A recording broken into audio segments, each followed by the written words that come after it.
Finally আজকে এলাম রাজঘাট দেখবার নিকা, দিল্লির রাজঘাট আমি জানা মতো তার মানে যত প্রধানমন্ত্রী আছে সব এখানে, এই সমাধি সবের সমাধি হলো এখানে।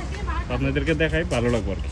ফাইনালি এনে চেকিং করার পর আঙ্গু এন্ট্রি দিল, বা ভিতরে তো ভালো লাগছে, একদম প্রাকৃতিক জায়গা, মজা লাগছে আর কি সিনারিটা, না মামা? ভালো লাগছে না? নাই দেখি সামনে এটা কি বানিয়ে রাখছে, পানির যাওয়ার জন্য একটা রাস্তা বানিয়ে রাখছে। দেখেন আপনাদের একটু লোকটা দেখে দিলাম, একদম ভালো লাগছে। ফাইনালি বর্তমান ভিতরে আছি, তো ভিতরকার দৃশ্য আপনাদেরকে দেখাইতেছি। দেখেন ভিতরে এইরকম চারিদিকে ওয়াল, মাঝখানে একটা ফিল্ডের মতন।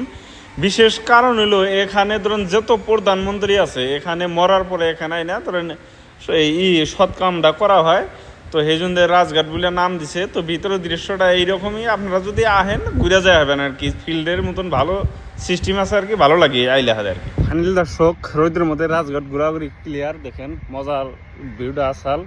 তো দেখে আমরা এখন গেতাছি গা। তো আপনারা যদি ঘুরবার আইভার চান দিল্লি যদি আহেন, এই জায়গাটায় ঘুরে যাবেন, মজা লাগবে আর কি। দেখেন এই যে পাশের দৃশ্য দেখেন, খুবই ভালো লাগবে।